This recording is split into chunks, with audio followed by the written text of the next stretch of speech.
oleh gembala kita cukup panjang. Coba tanyakan temanya supaya kalian bisa melihat. Ya, mana? Ya. Mana itu temanya?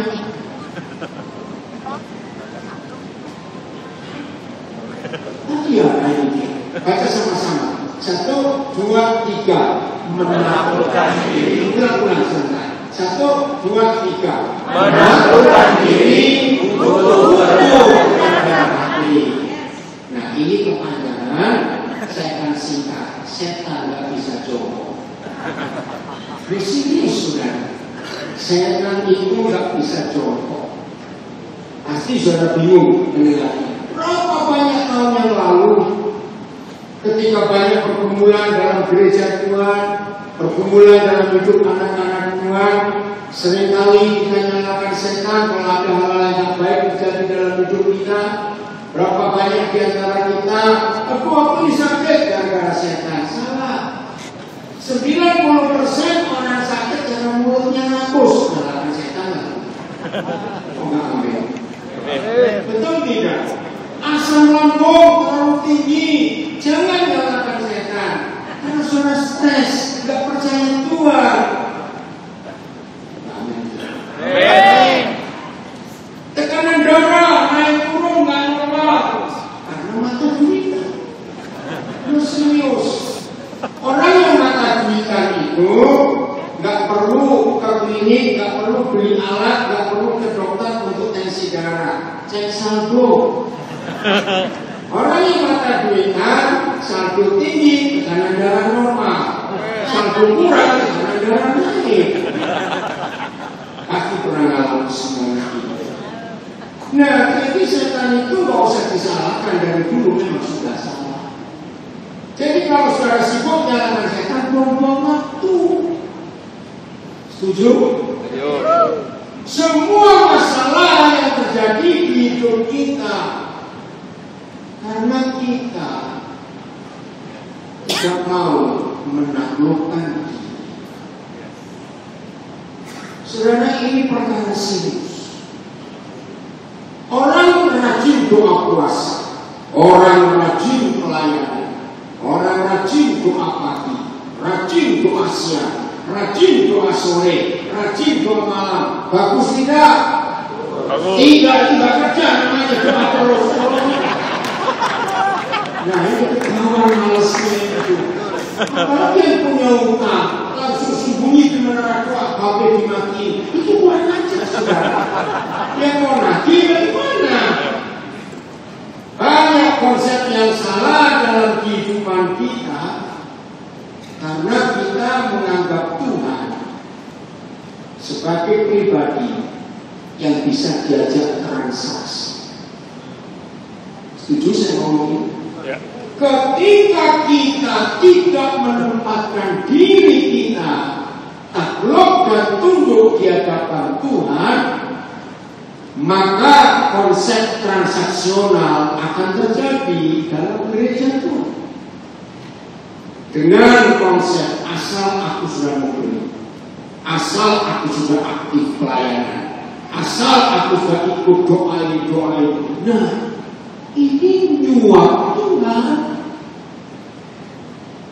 Yang Bapa rindu atas kita hubungan akrab, hubungan yang manis, hubungan yang intim, bukan hubungan transaksional. Ingat itu.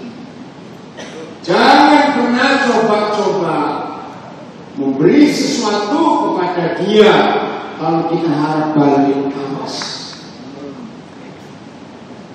Saudara, menaklukkan diri itu bukan posisi.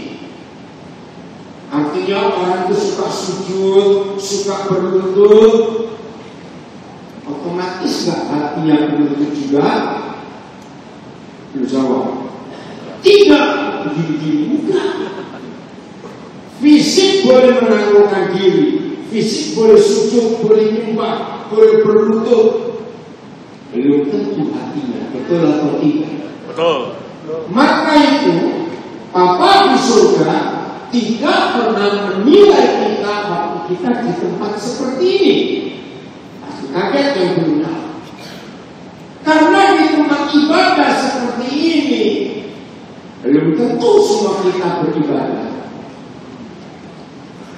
Kenapa? Sambil nunggu orang yang mau diutang nanti datang jam 11, ayo ke gereja dulu. Maaf saya ngomong ini. Bisa terjadi seperti tubuhnya di gereja ikut angkat tangan, menyembah, tutup mata dan semuanya. Pikirannya bisa ke Pasar Baru, ke Bekasi. Bisa tidak katanya? Bisa. Maka itu menaklukkan diri. Itu bukan aktivitas.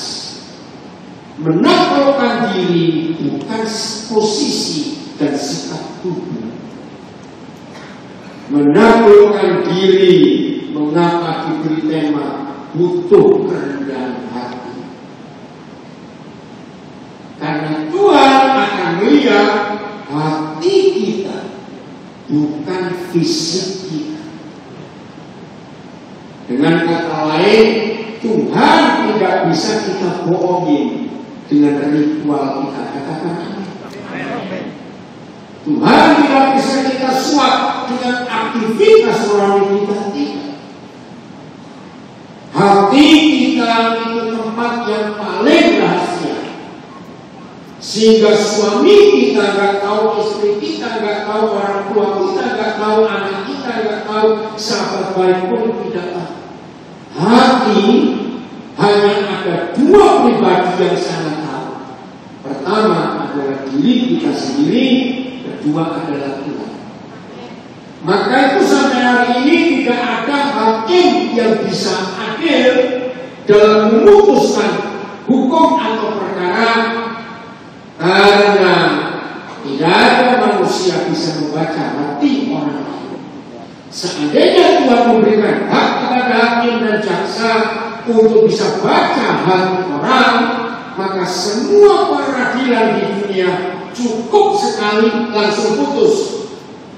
Maka itu dalam peradilan wajib diperlukan saksi, dan saksi itu disumpah supaya pemutus hukum bisa memutuskan sesuai saksi. Maka itu di dunia tidak ada hakim yang adil. Mengapa satu-satunya hakim yang adil? Bahkan agama lain pun mengakui Yesus Kristus itu hakim yang adil. Karena Dia tahu isi hati kita.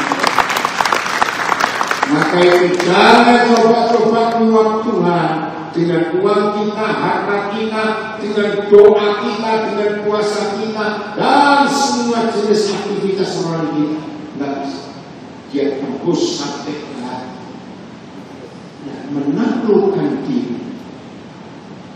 Itu yang tidak bisa dibuat oleh siapa. Dosa pertama bukan mencuri, bukan berzina, bukan membunuh.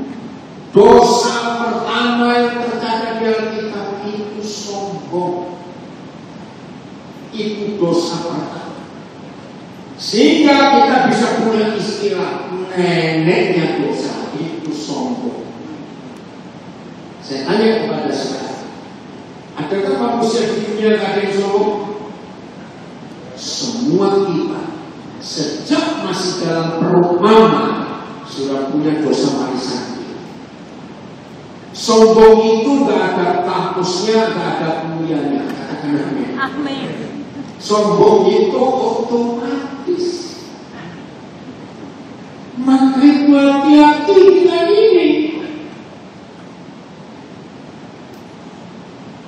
Saya akan menghargai seseorang, sombonglah saya hargai. Kalau dia yakin dia nggak bisa mati. Jadi kalau saya ketemu orang hebat kayak apa saja, coba kayak bisa mati, nggak bisa sudah sombong. Serius itu tidak saudara. Apa yang aku sombongkan dalam hidup ini?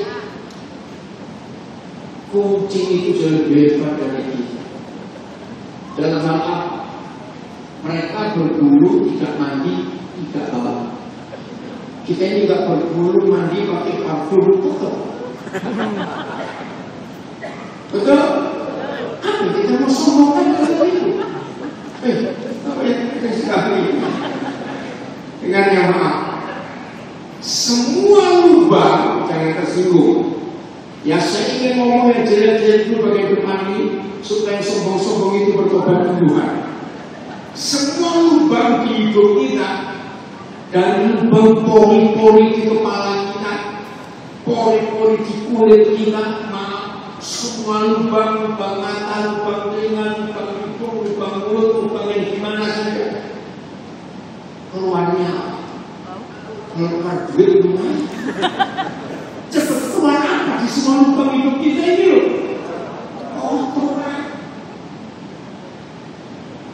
Sapi masih lebih terhormat, tanya berharga. Itu hampir. Untuk pupuk. Dan kita maaf. Sadar nggak? Enggak ada yang baik manusia. Paulus pernah menulis di kitab Roma, sebagai manusia enggak ada yang baik sedikit pun dari hidupku. Setuju ya? Saya tidak tahu siapa yang buat tulisan ini, tapi saya setuju. Suatu hari ada ibu ayam diskusi dengan anak-anaknya.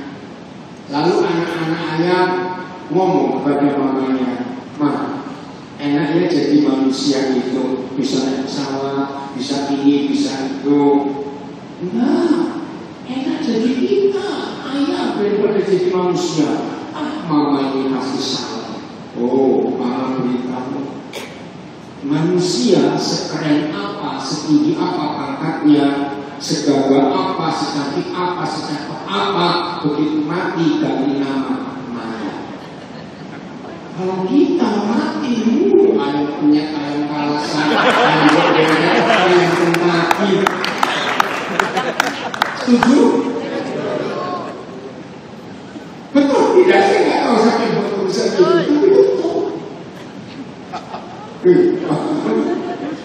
Maka itu jangan sombong.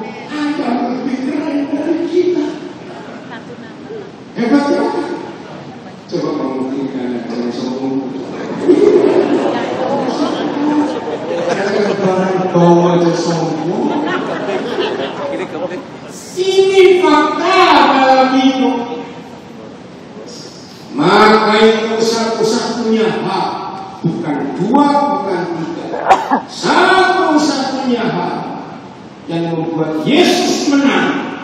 Bukan karena doanya di Getsemani, bukan karena dia punya otoritas untuk mengalahkan setan. Satu-satunya hal yang membuat Yesus menang karena dia mau merendahkan diri, bukan karena doanya. Nanti kita lihat ayat-ayat itu. Jadi merendahkan diri, menaklukkan diri, menundukkan diri, itu hal yang paling penting dalam seluruh perjalanan kita sebagai murid Yesus dan anak-anak orang Yesus. Bukan aktivitas rohani. Kita buka ayat yang pertama, Yakobus 4 ayat 7. Ini menunjukkan setan tidak bisa jongkok ini ayat. Karena itu tunduklah kepada Tuhan. Dan jadi melawan iblis bukan dengan doa puasa, percikan minyak, anggur perjamuan. Bukan. Kalau setan dikencroti barang itu mana saja, nggak akan lari. Saya nggak tahu kenapa ada beberapa gereja yang goblok dan minta ampun. Setan kok pakai kencrotan minyak urapan, anggur perjamuan. Ngapain? Sadar baik-baik, Yesus itu Yesus. Tidak ada Yesus plus. Setuju? Tidak. Yesus itu Yesus yang berbanner, bendera, minyak urapan, anggur perjamuan. Tidak. Yesus itu Yesus. Tidak perlu ditambah apa. Maka itu, untuk bisa melawan iblis, kita harus tunduk. Kalau ada terjemahan firman Allah itu FIH, ada kalimat yang bagus di sini. Rendahkan diri di hadapan Tuhan, maka iblis lari daripada. Nggak usah ditengking, nggak usah dibentak, nggak usah diusir, pergi sendiri. Kalau dia setan lihat saudara dan saya mau menaklukkan diri, merendahkan diri, yaitu ayat saya pakai, maka itu setan tak bisa jongkok karena dia sombong. Percaya setan itu sombong, maka itu dosa pertama terjadi di surga. Karena ini nanti kita letak lihat ayatnya. Karena itu tunduklah kepada Tuhan, lawanlah iblis. Baca sama-sama, maka iblis lari daripada kita. Enggak usah ditengking, enggak usah diusir, enggak usah dibentak. Jadi begitu kita merendahkan diri kita betul-betul. Nah, karena itu seperti diri terus, dia nggak bisa jongkok. Saya nanti itu selesai. Ingat, dosa pertama adalah kesombongan. Yesaya 14 mulai ayat 12. Yesaya 14 mulai ayat 12. Wah, ini katanya baik. Engkau sudah jatuh dari langit, hai bintang timur, putra fajar. Dalam beberapa fakta ini disebut Lucifer. Jatuh dari langit, hai bintang timur, putra fajar. Engkau sudah dipecahkan, dihancurkan, dan jatuh ke bumi. Izinkan saya menambahkan ilmu pengetahuan di ayat. Saudara, para ilmuwan sudah membuktikan bahwa di jutaan tahun yang lalu di tanah Kalpaka ada meteor besar yang menghantam bumi. Nah, meteor itu yang membuat bumi berubah suhunya drastis. Nah, ketika meteor itu menghantam bumi, maka zaman purba yang ada dinosaurus dan sejenisnya punah karena hantaman itu. Nah, ini ayat. Ilmu pengetahuan menyebutkan itu meteor. Tapi Bapa kita yang menciptakan langit dan bumi dan dirusak oleh bintang timur putra fajar ini dikatakan jatuh ke bumi. Hai yang mengalahkan bangsa-bangsa. Jadi satu-satunya tulisan sebelum para ilmuwan menemukan ada meteor menghantam bumi, maka ini tulisan yang terbit yang pertama kali. Maka itu di bumi ini ada 3 daerah yang membuktikan meteor pernah jatuh ke situ. Yang pertama di Grand Canyon, itu bekas meteor jatuh. Yang kedua ada di Gunung Gobi, yang ketiga ada di Gunung Sahara. Bekasnya itu masih ada sampai hari ini. Dan dari bekas jatuhnya meteor itu, maka ilmuwan mengatakan bumi langsung berubah. Saudara, ketika itulah binatang-binatang purba dan hutan-hutan purba memfosil karena drastis turun. Binatang yang kehidupan yang mati wajar itu tidak memfosil, tapi membusuk. Maaf, saya beri ilustrasi supaya gampang mengerti. Kita duduk di sini bukan? Saya berdiri di atas ini. Misalnya tiba-tiba temperatur bumi berubah drastis, tiba-tiba turun sampai minus 60 derajat. Mati. Maka kita memfosil di sini. Saudara duduk, saya duduk. Jadi maksudnya itu bumi hancur. Dan itu tercatat di Kejadian 1 ayat 1 dan 2 Saya lanjut. Ayat 13. Inilah dosa pertama itu, sombong. Engkau yang tadinya berkata dalam hatimu. Perhatikan. kesombongan selalu ada kalimat aku enggak, aku ingin, aku mau, I will. Ini dosa. Apa yang tadinya berkata dalam hatimu, hitung aja berapa kali aku hendak naik ke langit, aku hendak mendirikan kataku mengatasi bintang-bintang Tuhan, aku hendak duduk di atas bukit pertemuan. Ini saya menyayangi Tuhan. Jauh di sebelah utara. Dalam kitab Mazmur dituliskan istana raja itu ada di sebelah utara. Nah ini dosa pertama. Ayat 14, Muslim kami itu udah berapa itu? Ayat 14. Aku udah berapa? Naik mengatasi ketinggian awan-awan. Nah ini baca sama-sama. Klimaksnya itu di sini. Aku hendak menyamai nama hati. Jadi Lucifer jatuh bukan Tuhan yang membuat, dia sendiri membuat ini. Ini dosa pertama. Untuk mempercepat pengertian ini, apa sih ciri-ciri orang sombong? Cuma satu, gampang tersinggung. Amin. Ciri orang sombong cuma satu, gampang tersinggung. Betul atau tidak? Betul. Nah, maka itu kalau ada orang yang sombong, pasti langganannya setan. Kalau ada orang yang sombong, pasti membernya setan. Serius. Sebelum dosa-dosa lain bekerja di hidup manusia, maka kesombongan ini.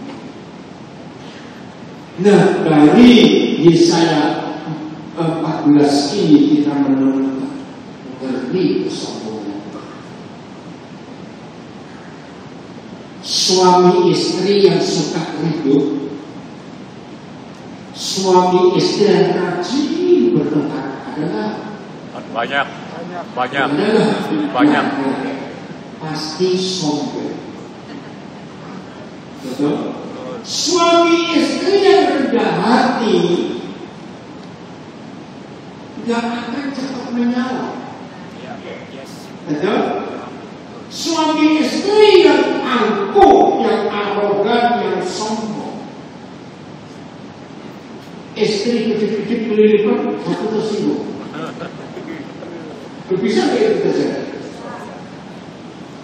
Suami lagi ambil sesuatu yang gak cocok, langsung. Ini istilah Surabaya, nyatek itu jelek untuk anjing yang no sesuatu. Maka itu hari ini kalau ada di antara kita yang mengikuti via online di rumah maupun di sini, serius. Kalau tidak ada kesombongan dalam hidup kita, nggak ada yang tersinggung. Kalau tidak ada yang tersinggung, nggak akan ada masalah. Amin. Jadi tersinggung itu suatu kejahatan yang besar, karena itu buah dari kesombongan. Orang yang sombong itu salah tapi nggak mengaku salah. Betul tidak? Orang yang sombong itu tahu kelemahannya tapi nggak mau mengaku. Nah, setan paling suka pukul orang yang seperti ini. Maka itu saya katakan lagi, orang sombong itu membernya setan, langganannya setan. Catat, Pak. Kita belajar dari hidup Tuhan Yesus. Matius 11 ayat 29.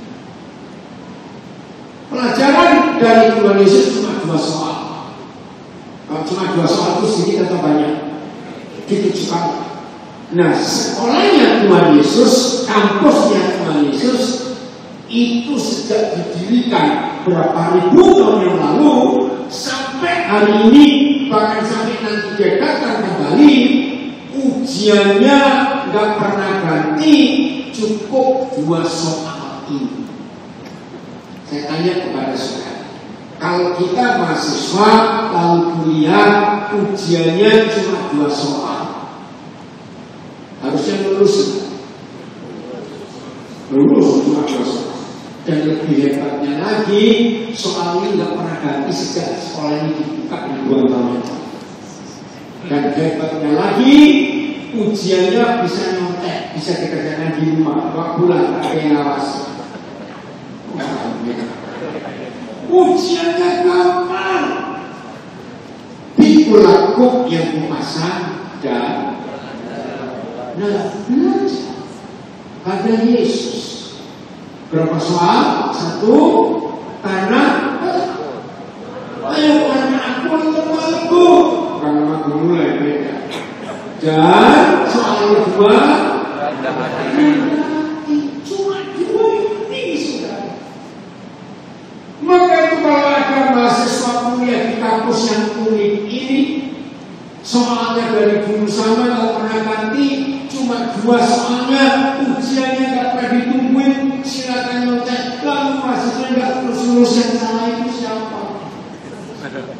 Nanti pertanyaan ini ada yang salah di hidup kita, cuma 2 soal. Apa itu lemah lembut? Fleksibel. Apa itu lemah lembut? Lentur. Ditekuk, dibengkokkan, diluruskan, dilipat, nggak masalah. Itu orang lemah lembut. Dan di Alkitab ada 2 contoh paling gampang untuk menemukan siapa lemah lembut. 1, Yusuf. Dalam sumur jadi anak kesayangan, oke.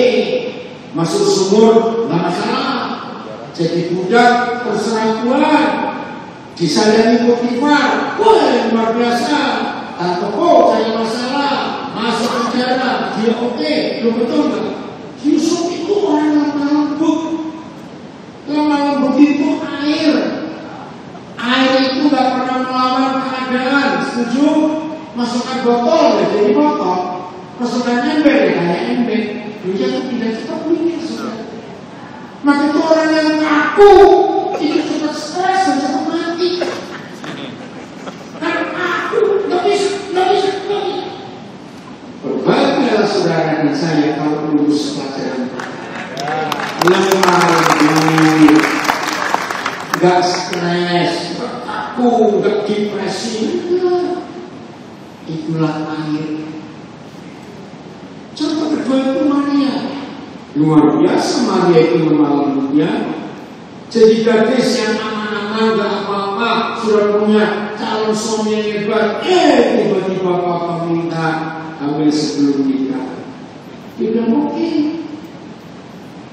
Coba kita membuktikan lemah lembutnya Maria di Lukas 1:38.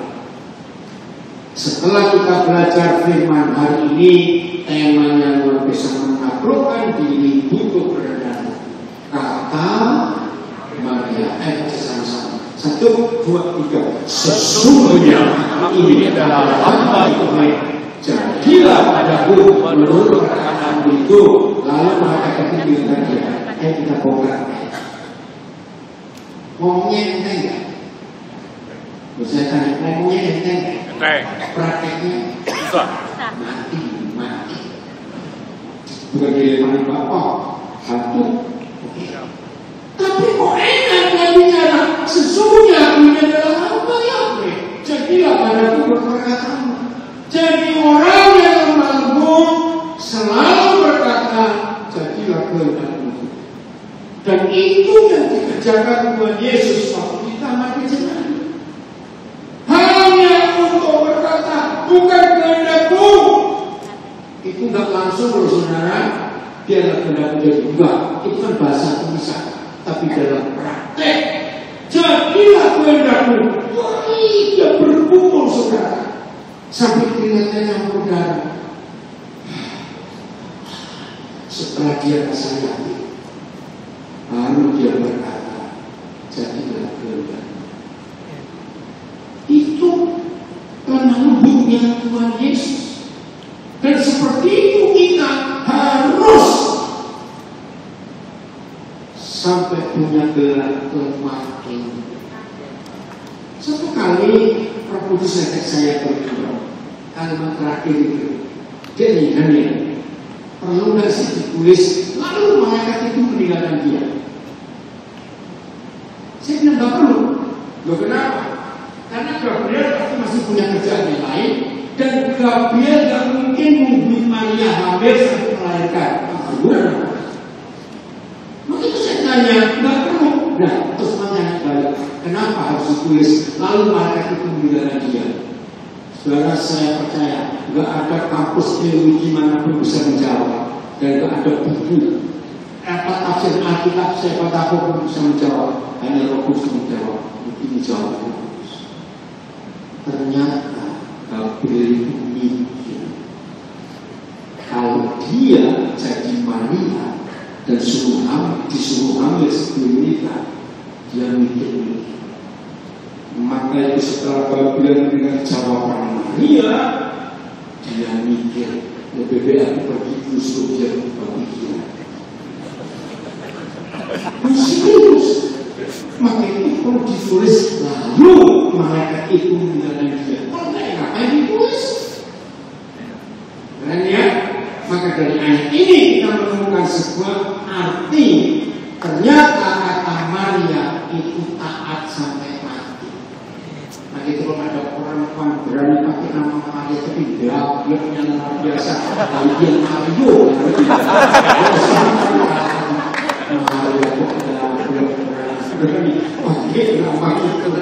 serius. Itu Maria lembut. Tapi air yang sama bisa jadi keras, jadi es. Air nggak bisa dipotong. Nanggung tuh orang potong air. Air nggak bisa digores. Tapi begitu benda yang sama menjadi beku, dengan beku aja tergores. Nah itu orang sombong. Orang sombong itu nggak diapa-apain, cuma bahasa Indonesia dipelai sombong. Bukan dicuekin lagi. Ini semua emosi yang itu orang sombong. Itu orang kaku dalam hal itu. Mulai hari ini jujur, yang merasa aku es, gampang tersinggung. Orang salah ngomong aku emosi, orang ngomongin aku emosi. Pulang dari sini duduk lagi atas kompor supaya gue gak percaya. Itu salahnya. Dia berbeku kaku terus begini. Ini orang sombong yang luar biasa. Saya kenal banyak gembala, tapi gembala kita satu unik betul. Amin. Luar biasa. Ternyata, saudara, belum pernah ada gereja seperti Exodus. Bangun apa saja, akan minta uang jemaat. Juga kerajaan itu sendiri itu masalahnya. Pinter-pinter sudah jemaat, mau jadi hati, mau jadi minta. Lihat itu, sukanya apa semua pokoknya yang luar biasa. Siap normal pun? Kalau tidak pakai suara S. Dan kalau S yang lupa duduk gimana? Puji Tuhan. Pelajaran kedua, kembali ke Matius 11. Aku rendah hati. Matius 11 29 ya. Pikulah aku yang puasa dan belajar kepadaku karena aku lembut dan apa itu rendah hati? Ini kalimat yang luar biasa. Rendah hati itu kata lain tidak memaksakan kehendak.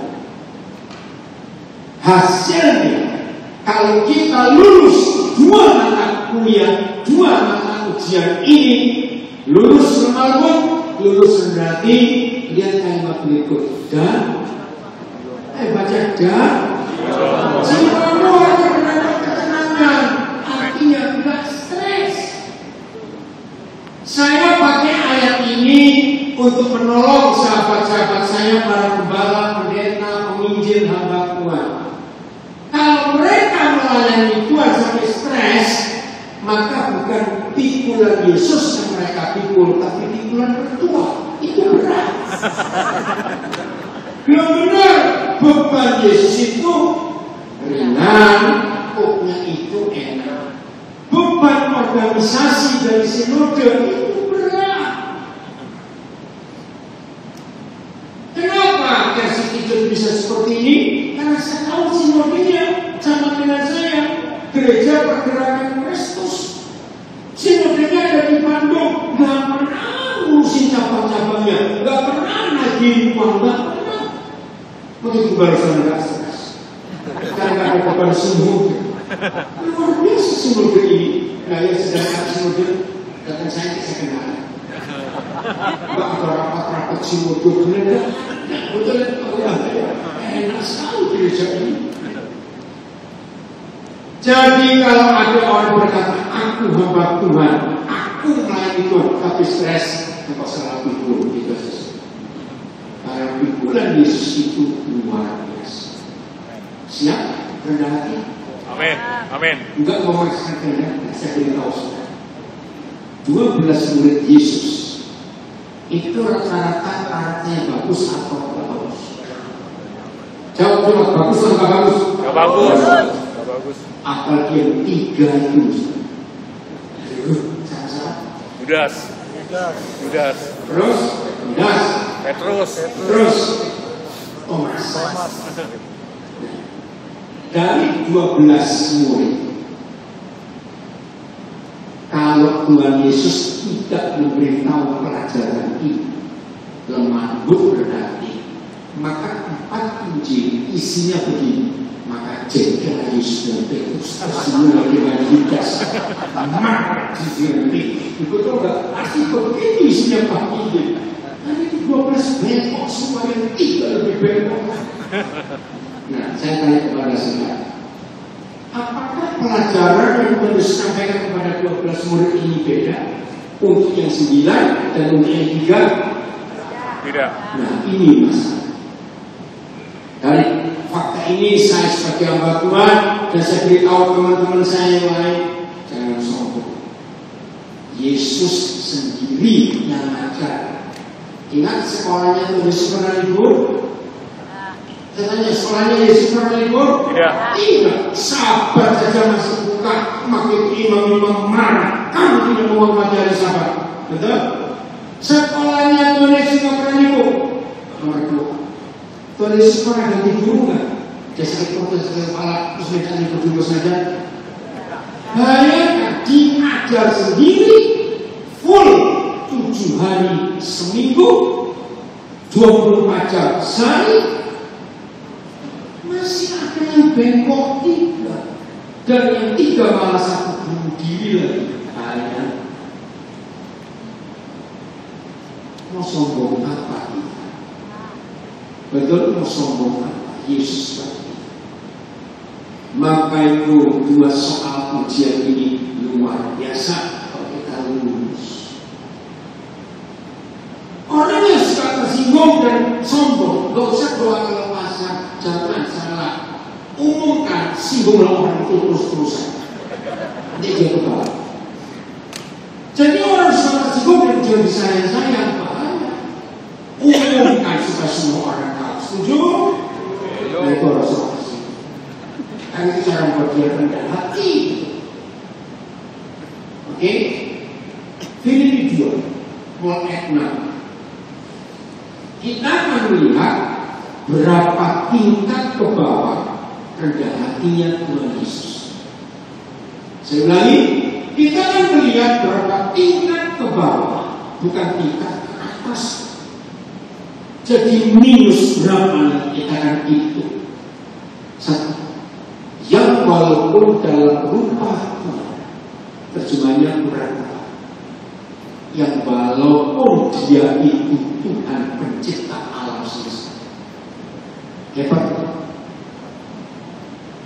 Tidak menganggap kesetaraan dengan Tuhan itu sebagai milik yang harus dipertahankan.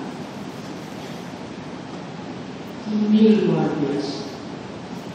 Jangan saya ngomong di Indonesia baru jadi calon sombong. Pernah ketemu camat sombong? Banyak. Apa yang mau disombong? Baru jadi bupati saja. Itu sudah sombongnya luar biasa. Lihat Yesus. Kalau mungkin setara dengan dia. Tapi bagaimana? Bagaimana? Tidak menganggap kesetaraan dengan itu sebagai nilai kesetaraan. Ayat 7. Sudah minus satunya. Ayat 7. Melainkan telah mengosongkan dirinya sendiri. Minus 2. Apakah telah mengosongkan diri? Mengenalkan diri. Saudara, 100% yang namanya manusia nggak mono, harus ada angka. Betul gitu. Teladan Yesus. Minus 3. Dan mengambil personal budak itu sebenarnya. Padahal dia itu Tuhan. Raja segala raja, Tuhan segala Tuhan. Tapi mengambil rupa budak. Perhatikan ini. Minus 3, minus 4. Dan menjadi sama dengan manusia. Saudara jangan anggap enteng kata itu. Karena dia itu Tuhan, lalu mengambil rupa manusia. Saya beri ilustrasi ini. Mana lebih mudah seorang pengemis pura-pura kaya dan orang kaya pura-pura pengemis? Yang mana yang lebih mudah? Pengemis pura-pura kaya. Yang mana itu? Pengemis pura-pura kaya. Lebih mudah pengemis jadi orang kaya. Loh, betul nih. Betul. Daripada orang kaya berpura-pura jadi pengemis. Nah itu gambaran minus 4-nya. Tuhan tapi mengambil rupa manusia. Ini sulit banget. Ayat 8 minus 5. Dan dalam keadaan sebagai manusia ia telah sulit. Sebenarnya sulit. Saya beri contoh lagi. Gubernur jadi parkir mudah susah. Susah. Orang jadi gubernur bisa. Ini Yesus. Minus berapa persen? 5. Minus 7 dan taat sampai mati. Maaf jangan tersinggung. Orang muda, semua kita pernah muda bukan? Gak usah tersinggung kalau saya katakan ini. Orang muda yang sedang jatuh cinta itu taatnya sampai goblok, bukan sampai mati. Loh betul tidak? Maka itu orang yang sedang jatuh cinta, makanya ngomong apa? Ngomong pacarnya ngomong, gila, itu taat sampai goblok. Tapi Tuhan Yesus taat sampai mati. Beda. Minus 8. Matinya bahkan mati sampai mati di kayu salib. Satu-satunya eksekusi mati yang pernah dikenal oleh bangsa-bangsa di dunia adalah eksekusi mati salib paling mengerikan. Itu gak langsung mati. Maka itu kenapa Tuhan Yesus ketika sudah diketahui mati, tapi semua tentara Romawi tidak percaya. Karena bagi tentara Romawi belum pernah mereka mengeksekusi penjahat. Matinya cepat seperti Yesus. Cuma 3 jam menyerahkan. Maka itu salah satu tentara Romawi untuk meyakinkan Yesus mati, dia ngapain? Ditusuk lambungnya. Tumbang, tusuk lambungnya karena kan gigi. Kalau direndah, gigi-gigi aja tahu masih hidup. Sebenarnya ini fakta. Nah, untuk cepat mati, maka itu orang Romawi hampir tidak pernah mengeksekusi mati hari Jumat. Hari itu hari Sabat. Itu masalah besar buat orang Yahudi. Karena dalam hukum Yahudi tidak boleh kemarin tergantung di hari Sabat. Nah itu hari Jumat. Sudah jam 3 sore. Maka untuk membuatkan dua cepat mati diremukkan itu. Kenapa suruhkan untuknya tidak saya? Mak bisa tersinggung. Jangan. Maka itu orang gemuk disalib cepat mati. Karena lutut ini kalau masih utuh dia bertahan, maka itu matinya penjahatnya dia salib itu jantung paru-paru meledak. Mereka cepet dengan ular iga. Itu remuk dalam ngeri sekali. Saudara, ini fakta yang semua hukuman salib di ujung kayu paling atas harus diberi nama. Masih ingat waktu itu orang-orang Yahudi datang kepada Pilatus karena Pilatus tanya mau dikasih nama, itu wajib. Dan semua terpidana mati di sana bukan nama asli yang dipasang di atas, nama ejekan, nama julukan yang jelek.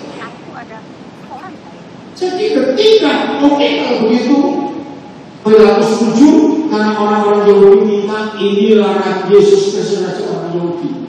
Jangan anggap positif itu penghinaan yang bisa-bisa. Begini, Raja Yahudi lagi kok disalib, ini kan penjahat. Berarti Yesus bilang. Dan setiap kali mereka mengalami hukuman sengaja di tempat strategis yang orang ramai lalu lalang. Dan sudah jadi kebiasaan zaman itu, kalau dalam hukuman ada eksekusi salib, maka orang-orang apalagi keluarga yang pernah dijahati oleh penjahat itu datang rame-rame, bawa telur busuk, bawa barang kotor, lempar. Ayat ini kalimatnya sudah taat sampai mati -7, bahkan sampai mati di kayu. Jujur aja dalam hati, saudara minus berapa? Oh masih plus, harus. Usahakan saudara dan saya bisa sampai -8. Nah, ini jeleknya damai. Coba mau duit berat.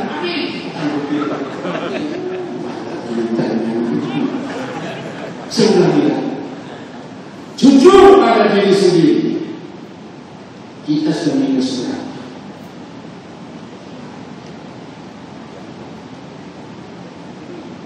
Berbahagialah kalau sudah minus berapa? 8. Saya bilang, Tuhan lumayan belum Pak. Enak jadi lumayan. Makanya harus 8. Karena doa kita, kita semua tidur. Seperti Yesus dipraktekkan kongkang-kongkang. Usahakan semua kita bisa -8. Kalau semua kita sudah -8, setan jadi pengangguran. Mereka pulang kampung karena tidak ada kerjaan. Serius, kan tidak bisa diganggu. Kalau setan bisa pulang kampung karena tidak ada kerjaan, kalau semua kita -8 seperti Yesus, kantor polisi jadi kafe, pengadilan jadi mall, penjara jadi hotel. Nggak amin. Karena nggak ada orang jahat di bumi. Maka itu gereja-gereja goblok itu selesaikan orang kekerasan minyak banner. Nggak usah, saya nggak marah, lari malah dekat. Buat semua orang bisa seperti Yesus. Setan ada kerjaan. Amin. Orang tersinggung. Jadi percaya setan tidak bisa jawab. Karena dia sombong. Apalagi kalau kita -8, nggak bisa kerja jauh dari kita. Hebat bukan kalau hidup seperti ini? Nggak akan ada masalah. Saya pernah iri dengan kata-kata disakiti, menyakiti, tersakiti. Mana yang salah, mana yang benar? Saya ulangi, disakiti, menyakiti, tersakiti. Menyakiti. Mana yang benar, mana yang salah? Semuanya salah. Serius. Kalau kita masih bisa disakiti, karena masih sedang sakit. Dan kalau kita sedang sakit, pasti kita akan menyakiti orang. Dan kalau kita sakit dan menyakiti orang, otomatis kita tersakiti. Betul? Betul. Sama hal yang kedua, dilukai, melukai, terlukai. Sama. Kita nggak akan bisa dilukai kalau memang nggak ada luka di hidup. Maka itu kita nggak akan terluka karena kita disembuhkan Tuhan Yesus. Dan kalau kita nggak bisa terluka, maka kita akan melukai orang lain. Ada istilah saya pakai bahasa Inggris dulu, hurt people, hurting others. Orang yang meluka hatinya itu pasti melukai orang lain. Baru ngomong satu kata, musuh sudah. Ini orang. Saudara, maka itu kalau masih ada yang suka tersinggung, saya punya ilustrasi dari Roh Kudus bagus. Kalau salah satu jari tangan kita ini ada luka, tapi kita nggak rasa. Rasa luka ketika diajak makan soto meres jeruk. Pernah itu? Nah, orang sombong begini, jeruknya dipanai, dipanting, diinjek-injek, jeruk kurang ajar. Kenapa kamu luka? Mungkin nggak ada orang yang begitu.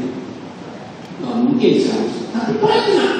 Nah, jadi kalau ada di antara kita masih bisa tersinggung, harusnya kita berterima kasih pada si jeruk.